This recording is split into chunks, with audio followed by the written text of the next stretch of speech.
안녕하십니까. 3월 30일이고 오늘은 월요일입니다. 내일이 벌써 3월 마지막이네요. 여기는 베트남 호치민에 있는 자로 합니다.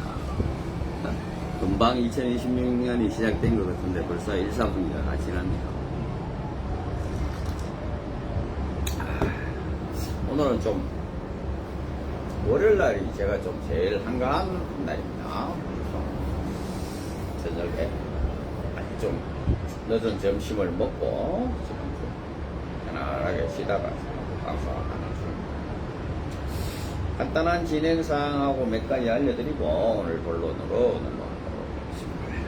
오늘의 진행사항은 뭐 어제와 별 차이는 없습니다. 그리고 월요일날은 원래 좀 상담은 좀 없는 날이에요. 근데 오늘은 특이하게 국제 결혼업을 좀 배워보겠다는 두 분이 갑자기 연락이 왔고, 지난주가 그 앞전주인지 모르겠는데 또 한 분이 국제 결혼업 이거를 좀 배워보겠다는 분이 계셔서 총 3분이 지금 연락이 왔었습니다. 그래서 3분한테 제가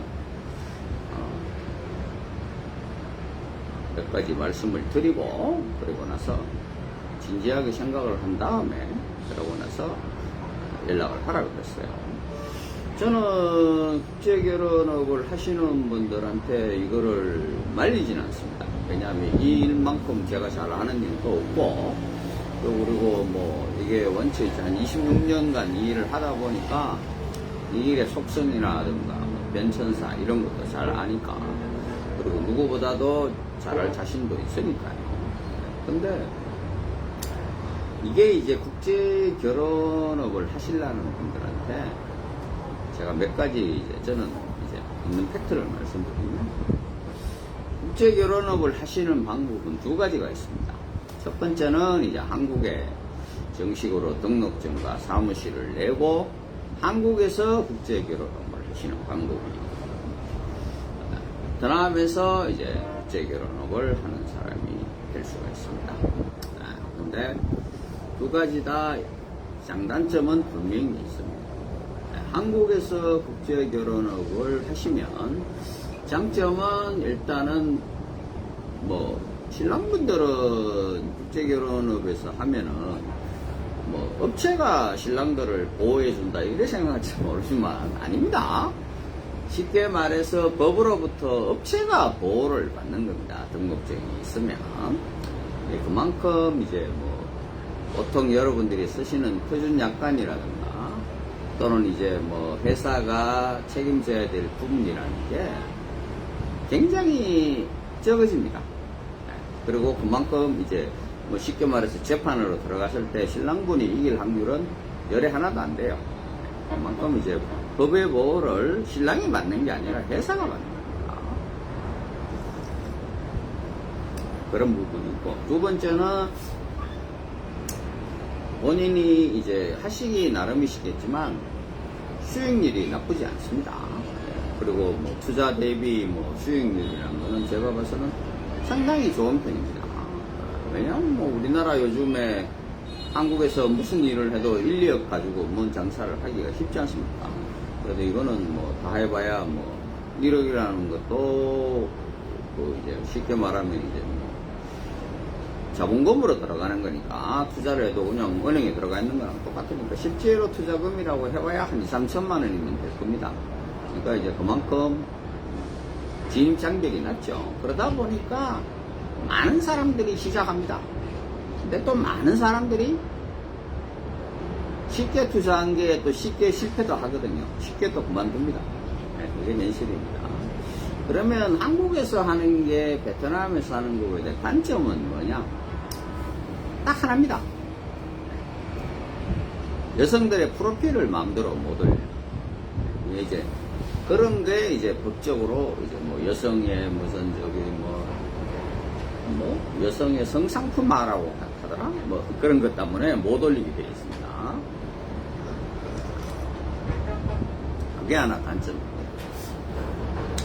그리고 또 하나는 이제 뭐 저처럼 베트남에서 몇 년 살고 막 오랜 경험이 있어서 한국과 베트남을 다 이제 커버하면서 이제 일을 할 수 있다고 생각을 하실지 모르지만, 실제로 좀 어렵습니다. 이거는. 왜냐하면 한국은 본인이 없어도 커버가 가능하세요. 왜냐하면 요즘은 또 이제 다 온라인으로 이제 모든 일을 하다 보니까. 근데 베트남에서는 그게 온라인으로 일을 하는 게 한계가 있습니다. 그리고 또 하나는 이제 내가 없으면 안 돌아가는 거죠. 뭐 제가 항상 하는 말이지만, 저는 이제 어렸을 때부터 내 사업을 하고 내 가게를 가지고 장사를 하는 사람이기 때문에, 장사하는 사람하고 월급쟁이하고는 기본적인 인식이 차이라는 게 있습니다. 제가 예전에도 말씀드렸지만, 저도 한때 한 3년 정도 한국에서 사무실을 내봤는데, 사장 없으면 일 안 합니다. 한국에서. 꼬박꼬박 월급 나오는데 뭐 일합니까? 그러고 뭐 컴퓨터에 앞에 앉아는 있죠. 근데 그게 뭐 일을 하는지, 뭐 고스톱을 치는지, 뭐 영화를 보는지 알 수는 없는 거죠. 모든 건 이제 이 일이라는 거는 실적이 말해주는 거거든요. 분명히 말씀드리지만 3년 동안 단 한 건도 사무실을 통해서 신랑이 온 적이 없어요. 그래서 적은 거고, 그런 거고요. 다만 한국에서의 장점은, 우리가 흔히 생각하면 한국하고 베트남하고 이제 협업을 해서 일을 하면 일도 50대 50으로 하고 수익도 50대 50으로 나누는 게 정상적인 구조겠죠. 그렇지만 이 베트남 국제결혼업의 일은 80%는 베트남에서 합니다. 한국에서는 20%를 합니다. 그럼 수익도 베트남이 더 가져가야 되는 거겠죠. 근데 수익은 한국이 더 가져갑니다. 그래서 여기 베트남에서 일을 하는 사람들의 불만이 그거고, 소위 이제 뭐 신랑들한테 눈덩이를 치니 추가 금액을 받니 하는 이유도 그겁니다. 추가 금액을 여기 베트남에 있는 현지에 있는 에이전시들이 더 받고 싶어 더 받는 게 아니라, 더 받을 수밖에 없게 한국에서 구조를 그렇게, 수익 배분을 그렇게 합니다. 이런 베트남이, 저는 항상 이제 새로 저한테 이제 국제결혼업을 하시는 분들이 이제 업무 협약을 맺자고 연락이 오면 저는 딱 하나의 조건만 얘기합니다. 일은 내가 더 하는 건 어쩔 수 없어요. 그건 인정한다. 다만 수익은 정확하게 5대5. 뭐 수익을 뭐 500만이다 700만이다 이렇게 얘기하지 않습니다. 그 금액도 당신네들이 정해라. 대신에 50대 50 그렇게 얘기를 합니다. 근데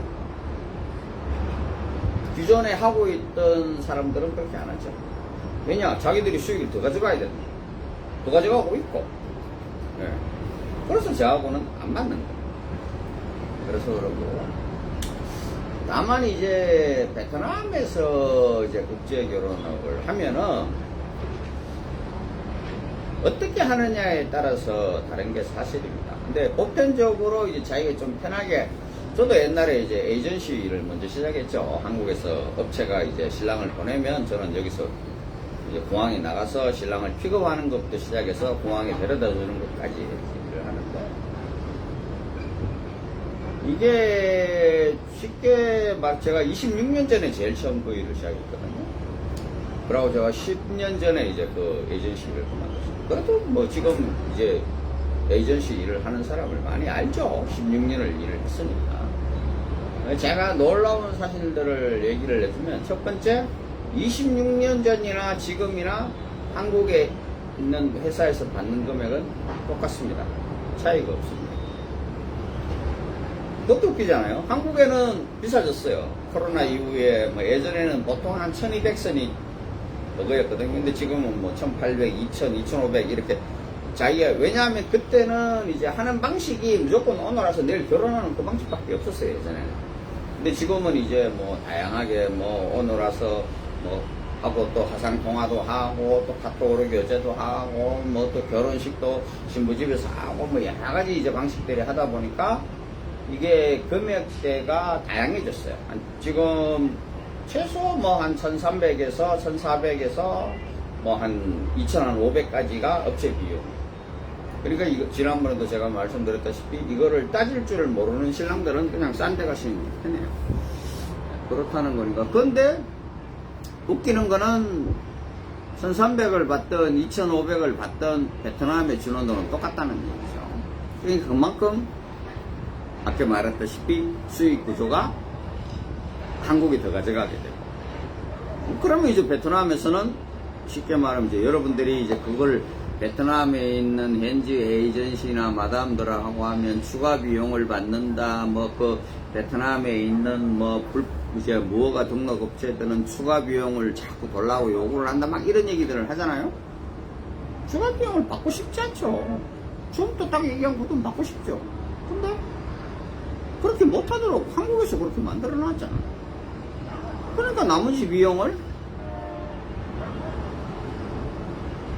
신랑들한테 눈탱이를 치던 추가 비용을 받던 그런 식으로 받을 수밖에 없는 구조를 만들어놔.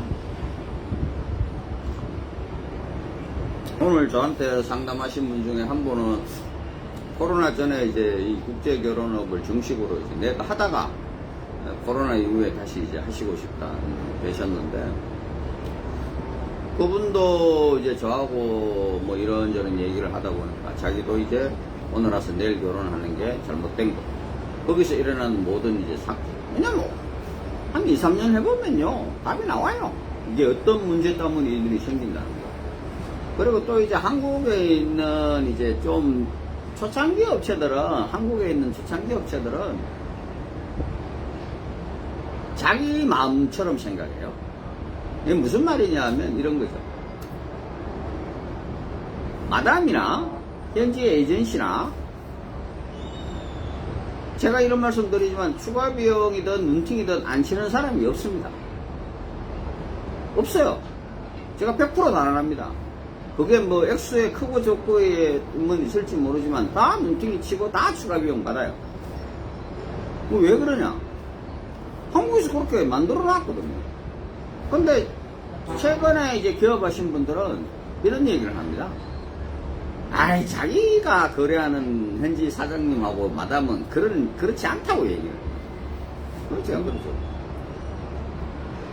도로시는 신부한테 물어보시라고.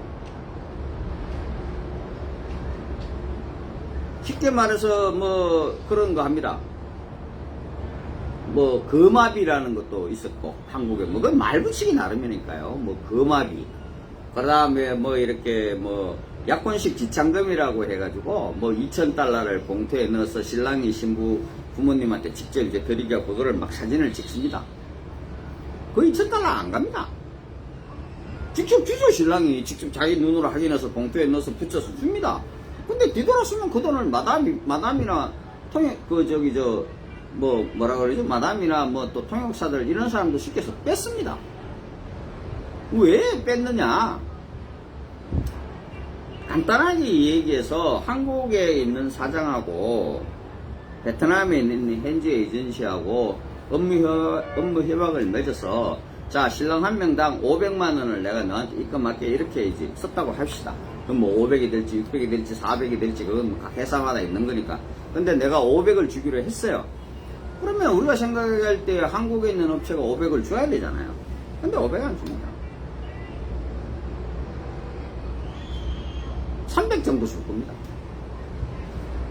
300 정도 주고 나머지 200은 네가 알아서 챙겨가라는 거예요.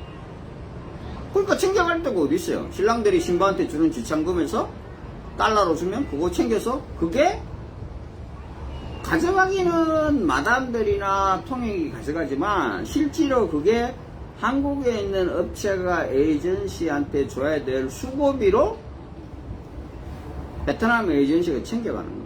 근데 베트남 에이전시가 직접 왜 못 챙기냐? 일단 그 어머니하고 말이 안 되잖아요. 베트남어가 안 되는 게 첫 번째. 두 번째, 만약에 이제 그거를 베트남 어머니가 이제 뭐 좀 똑똑한 분이 내가 시비를 걸었다, 신부가 시비를 걸었다 하면 이거 문제가 커져요. 중간에 한국 사람이 돈을 받아야 되기 때문에 문제가 커져요. 근데 마담은 베트남 애들이잖아요. 그러니까 여러 가지 명목을 대는 거죠. 그럼 마담은 왜 그걸 도와주냐? 그걸 줘야 또 여기 에이전시는 마담한테 줘야 될 소개비하고 신부가 그동안 뭐 밥 먹고 있었던 거 이런 이제 뭐 거주비 이런 걸 또 챙겨주는 거예요. 그렇게 서로 이제 풍리밖에 가면 그러니까 한국에 있는 사장은 알면서 그러든지 아니면 모른다는 거죠. 그럼 제가 물어보 그 사람들한테 사장님 그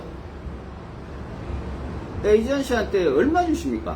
그 대답을 잘 못하죠. 뻔히 알죠. 사장님이 주시는 그 금액 가지고 그 에이전시가 베트남에서 모든 일을 쉽게 말해서 약혼식부터 다 하고 신혼여행 가고 통역 제공하고 호텔 제공하고 식사 제공하고 서류 만들고 그 모든 걸 다 하고도 그 에이전시가 적정의 수익을 챙길 수 있다고 생각하십니까? 없어요. 없는 거 뻔히 알죠. 그건 왜냐? 자기가 많이 챙겨가니까. 그래서 베트남 에이전시는 그런 어려움이 있습니다. 그나마 이제 가장 이제 괜찮은 이제 수익과 구조를 만든 사람이 저 같은 사람이죠. 쉽게 말하면 이제 베트남에서 직접 이제 있으면서 한국에 있는 신랑들하고 다이렉트로 이제 거래를 하는 거죠. 그럼 뭐 저희들은 한국에 있는 회사만큼 이제 수익은 더 높죠. 근데 지금 여기 이제 베트남에서 저것이 이제 이렇게 하는 사람이 아마 남쪽, 북쪽 다 합해서 아마 한 10명 조금 왔다 갔다 할 거예요. 근데 이거는 이 사람들 나름대로 또 이제 힘든 점이 있죠. 그러다 보니 그 중에 가장 큰 이제 힘든 점이라는 게 이제 아가씨 수급이죠. 그러다 보니까 저처럼 하면서도 대부분의 이제 회사들은 이제 보면 아가씨들은 마담한테 받아요. 아가씨들을 저처럼 제가 직접 뭐 이제 팀을 꾸려가 회사에서 모집을 하고 이러는 사람은 아마 거의 없습니다. 저밖에 아마 유일할 겁니다. 뭐 나머지는 그냥 이것저것 섞어서 뭐 하는 사람들은 좀 있어도 보통 그런 사람들도 마담을 통해서 받는 게 주가 되는 거죠. 그렇게 됩니다.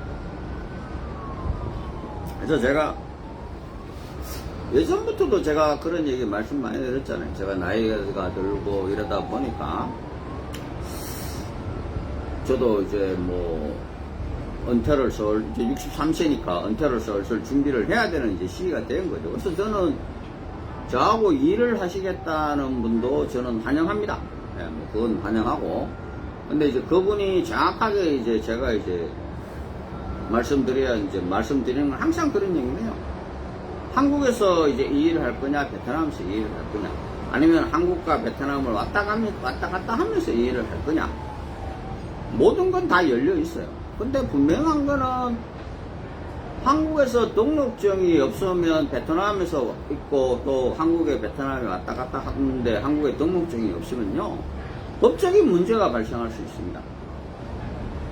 뭐 그게 자주는 아니지만 어쨌든 열에 한 건 정도는 법적인 문제가 발생할 수 있어요. 그러니까 이거를 그게 구속이 되고 뭐 어쩌고 이런 문제가 아니에요. 그러니까 이제 경찰에서, 왜냐하면 신랑분들 중에서도 뭐 나쁜 마음을 먹고 또 또라이 같은 사람들도 있는 게 사실이거든요. 그런 사람들은 뭐 법이라는 게 그래요. 코에 걸면 코골이고 귀에 걸면 귀걸이인 게 또 법인, 그게 이제 한국에 이제 등록증을 가지고 있는 모든 업체들의 불만이 이제 그런 거죠. 그래요. 그건 사실입니다. 그래서 그런 일이 생겼을 때도 별일 아니다고 의연하게 대처하면 돼요. 그런 것들이 이제 저는 미리 얘기를 합니다. 물론 뭐 제가 도와줄 수 있는 부분이 있고 그걸 하지만은 본인이 감당해야 될 부분도 있는 거예요. 뭐 세상에, 아니 뭐 이런 말 하면 죄송한데 뭐 모든 게 다 좋은 일이 있으면 다 일하지 누가 뭐 다른, 쉽게 말하면은 제가 여기 베트남에서 보면 뭐 요즘은 베트남에도 한국 식당을 하든 뭘 하든 하려고 하면 좀 크게 하고 뭐 식당을 하든 여행사를 하든 공장을 하든 뭐 최소 2, 3억에서 많게는 100억, 200억이 들어야 된단 말이에요. 그런데도 수익을 뭐 그렇게 잡기가, 거기까지 올라가기가 쉬운 일이 아니거든요. 어떤 분들이 뭐 저한테 뭐 그런 얘기, 사장님한테 일 좀 배우고 싶습니다. 뭐 이러시는 분들 계세요. 그건 저는 노골적으로 얘기합니다. 저한테 돈 주면서 일 배울 거 아니잖아요. 그냥 같이 일하면서 이럴 거면 제가 그 사람한테 일을 뭐, 이게 뭐 내가 학교도 아니고 그러면 내가 26년을 하면서 쌓아온 노하우인데 이걸 뭐 1, 2년 안에 돈을 몇 억씩 싸들면 오시고 한번 가르쳐 드리겠죠. 근데 그렇게 아니면 제가 예전에 그런 얘기 했잖아요. 그 북쪽에 저기 한 회사가 있는데 여기 남쪽에 지사장이라고 한국에 있는 사람 저기 해서 지사장 내려면 내가 그래서 6개월 못 간다고 그랬어. 딱 아니나 달라 3개월도 못 갔어요. 뭐냐? 여기 지사장이 바보냐고요. 아, 일하는 거 가만히 보니까 저 사장이 일하는 거 나도 할 수 있을 것 같은데 그거 하면 뭐하러 월급은 몇 번 받고 이 더운 날 일하면 자기도 자기 사업하지. 그렇게 해버리는 거예요. 여러분들 여기 에이전시나 또 그리고 여기 뭐 마담들이요 왜 이렇게 많은지 아세요? 에이전시만 해도 남쪽에 거의 한 50명 정도 될 거예요. 물론 그 50명이 다 잘 되는 거 아닙니다. 50명 중에 제가 봐서는 한 절반 정도는 밥 먹고 살고 나머지 절반은 그냥 다른 일 하면서 뭐 이렇게 하시는 분도 많고 그래요. 그리고 여기 마담들이요, 마담들이 왜 이렇게 많은지 아세요? 마담들 중에 한 3분의 1 정도는요 한국 회사하고 통역으로 일하다가 마담으로 돌아선 애들이 많아요. 왜냐면 마담이 하다 보니까 이 일을 알게 되잖아요. 이게 돈이 되네? 이렇게 되네? 나중에 자기가 마담하지 자기가 왜 통역을 갑니까? 그래서 저는 안 가르쳐줘요, 일을.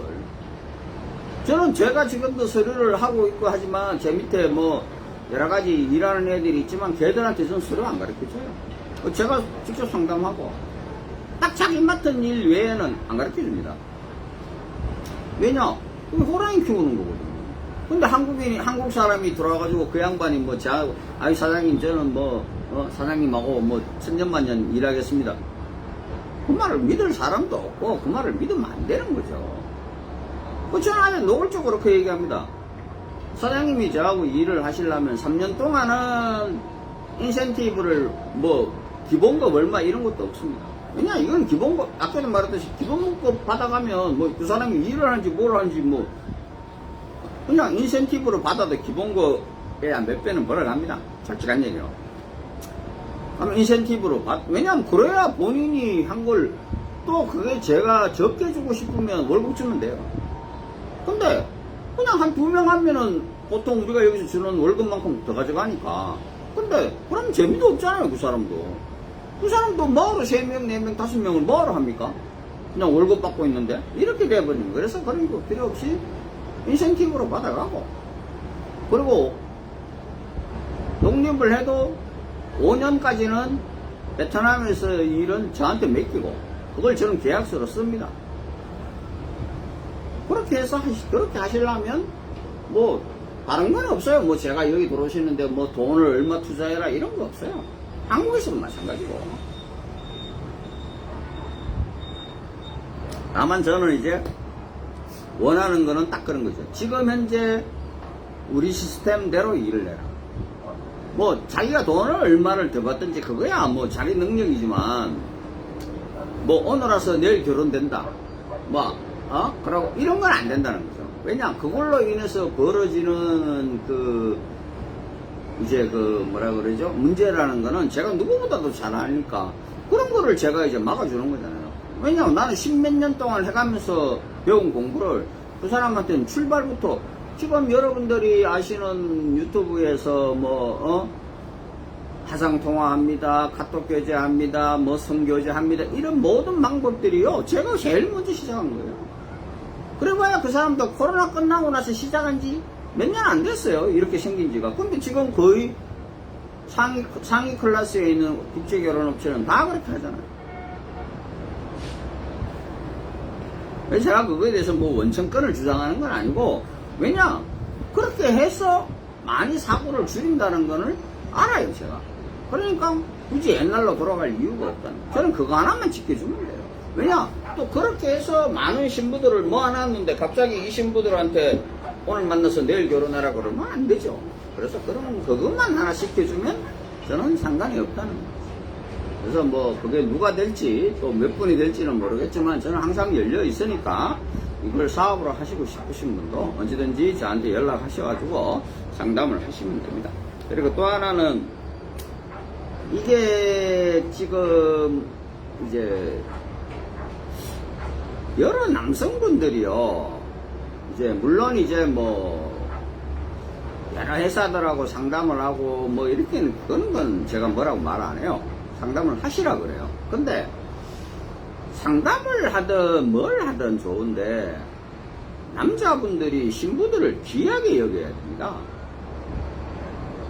이게 남자분들이 제가 가끔 가다가 보면 약간의 혹시 이게 신랑들이 내가 이제 예전에 제가 한 2,500만원 받았다 그랬잖아요. 2,500만원 받을 때는 결혼식 비용하고 저쩌고 저쩌고 신랑분이 쓰시는 게 최소 4,000이에요. 최소 4,000이에요. 근데 지금 이게 한 2,000, 다 해고 전에보다 한 1,000만에서 한 1,500만원 정도 싸졌죠.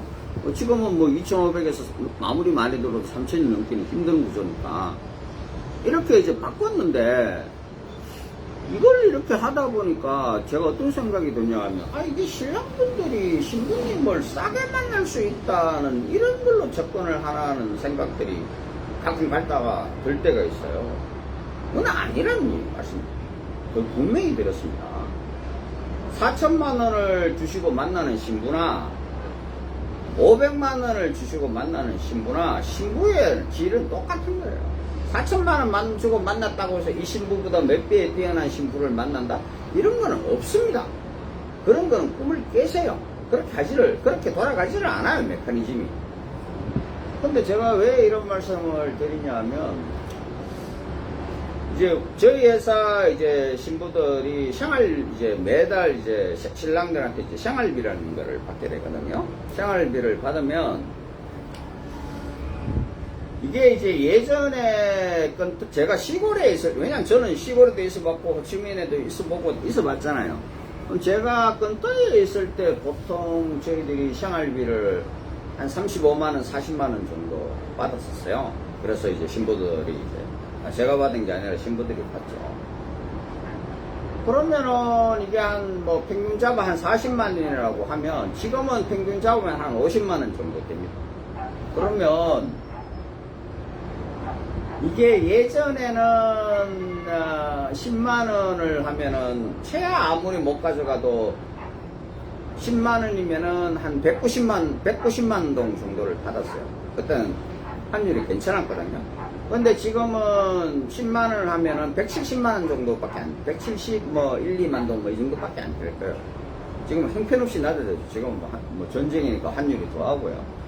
그러면 이렇게 하면 예전에는 40만원을 받아도 사이렌사 뭐 48이 뭐 4936이면은 거의 한 800만 동 정도 가까이 되잖아요. 800만 동은 안 돼도 뭐 그 정도 되는데 지금도 50만원을 받아도요 뭐 80한 5만원 정도밖에 안 돼요.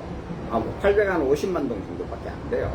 그래봐야 한 50만 동 차인데 문제는 그것도 있지만 여러분들이 아셔야 될 게요. 자, 건터나 시골에다가 이거를 기숙사를 하잖아요. 제일 첫 번째, 신부들이 물론 이제 신부들이 기숙사비를 주고 집세를 주는 건 아닙니다. 그런 거는 절대로 안 줍니다. 그냥 그런데도 기본적으로 물가가 싸요.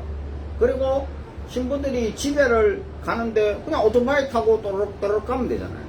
근데 호치민에서는 여기서 신부집에 한번 가려면 교통비만 갔다 왔다 한 7, 80만 동 이상 들어요. 그러면 한 달에 2번만 가도 이것만 해도 160만 동입니다.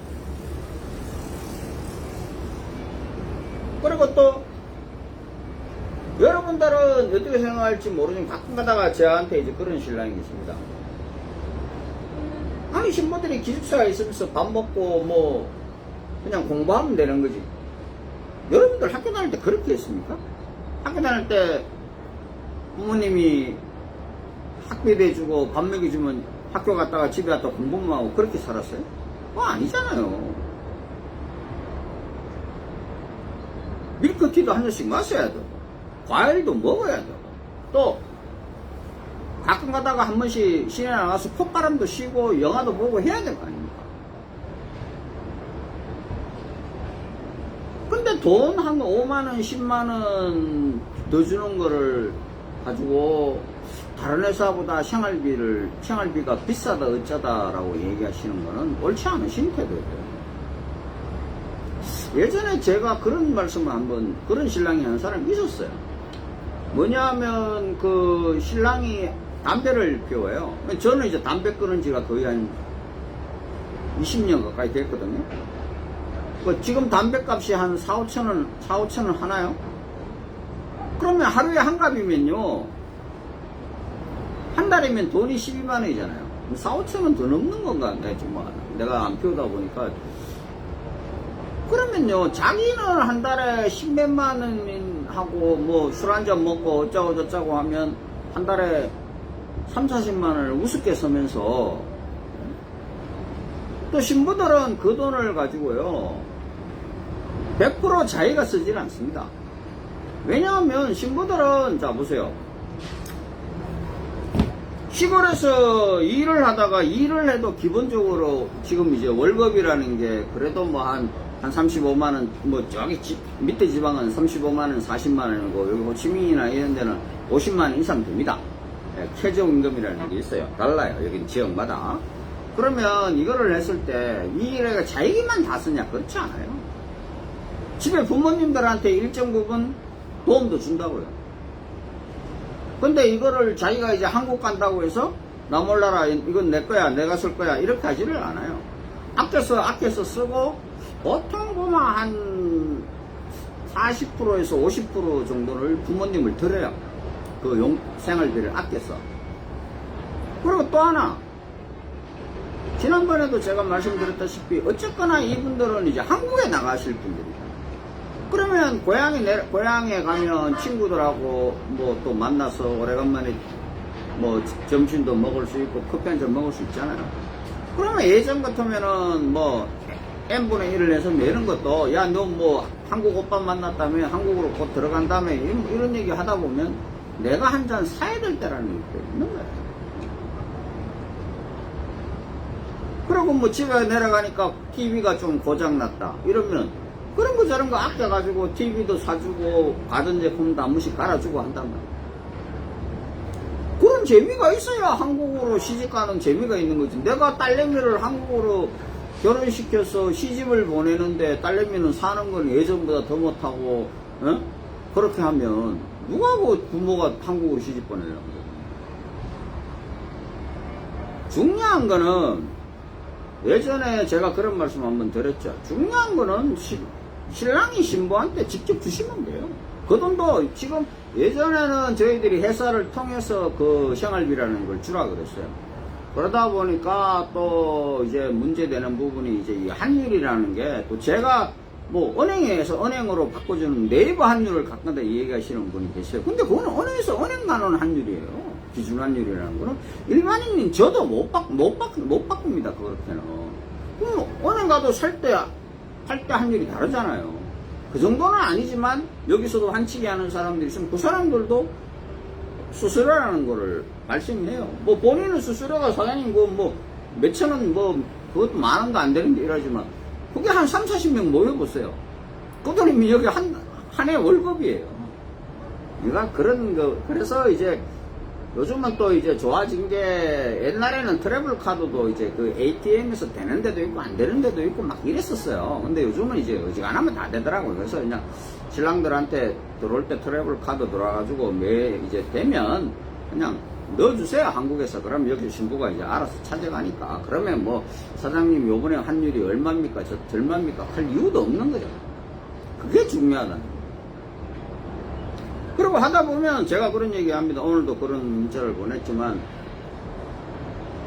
중요한 거는 신부들이 신랑한테 돈을 함부로 보내달라. 뭐 특히 뭐 오빠 회사에 이야기하지 말고 요번에 뭐 우리 집에 누가 아파서 뭐 이러니까 돈을 20만원 30만원, 이거는 절대로 저는 확인을 하라 그럽니다. 해서 아플 수 있죠. 부모님도 아플 수 있고 또 자기가 생각지도, 뭐 전에 한 신부는 갑자기 할머니가 돌아가신 분도 계세요. 그 저는 확인을 해요. 병원에 갔다 그러면 부모님 병원에 갔다 하면 병원에 입원한 사진 영수증해서 보내라고 그래요. 그럼 나서 내가 이게 보고 타당하다 그러면 신랑분한테 이런저런 일이 있으니까 용돈 이에 얼마를 좀 요번엔 좀 더 보내주십시오라고 얘기를 하죠. 근데 이거를 그냥 안 하고 막 주는 신랑들이 있어요. 회사에 얘기하지가 마라 그러니까 뭐 어떤 분은 뭐 에어컨을 사줬다, 어떤 분을 돈을 뭐 몇백을 보냈다 이런 분이 계세요. 그럼 저한테 얘기 안 하는데 저거 어떻게 알아요? 근데 그런 분들이 결국 끝에까지 결과가 안 좋더라는 거예요. 물론 뭐 결과가 좋았으면 그런 얘기를 저한테 안 했겠죠. 그런 게 중요한 거지. 그걸 35만 원을 주든 50만 원을 주든 그게 중요한 게 아니라.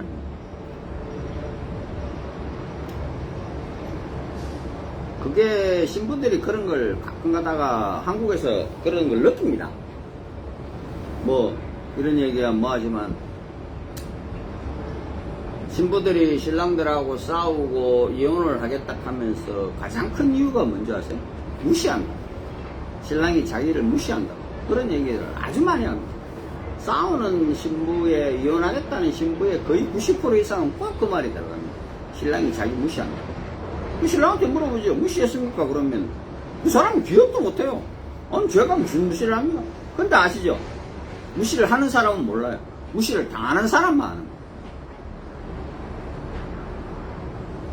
그래서 여러분들이 혹시라도 금액을 싸게 결혼하겠다고 해서 여성분을 가벼이 여기는 그런 운은 범하지 마세요. 예전에 그 페이스북에서 아주 유명한 그 내용이 하나 있습니다. 뭔지 아세요? 신부가 한국에 가서 그런 말을 합니다. 이거 냉장고, 막 냉장고도 양문 냉장고 얼음 나오는 거 처음 봤으니까요. TV도 막 있다마나죠. 막 가구 좋죠. 막 오븐 있죠. 이러니까 좋으니까 이건 얼마야, 이건 얼마야 막 물어보니까 신랑은 이제 자기가 좋아가지고 막 떠들고 이거 뭐 당신 온다고 침대도 몇백만 원짜리고 막 그런 얘기를 해요. 그러니까 신부가 뭐라는 줄 아세요? 베르칩이라고. 자기가 이 집에서 제일 싸다. 뭐 영어가 그렇게 완벽하지 않으니까 그랬겠지만 자기는 아주 싼 여자라고. 그런 얘기를 하더라는 게 페이스북에 전설처럼 떠돌아다니. 그런 우는 범하지 마십시오. 결국 그런 우가 나중에 나이 드시면 고스란히 본인한테 돌아가는 겁니다. 나중에 돼서 후회하시지 말고 처음부터 서로 위해서 내가 위하면 반대로 그쪽도 나를 위해야 되죠. 그렇게 서로 위하는 남녀관계가 돼야 되지. 내가 저 사람 뭐 가볍게 여기면 결국 그게 돌아오는 겁니다. 자, 오늘 여기까지 하겠습니다. 많이들 연락주세요.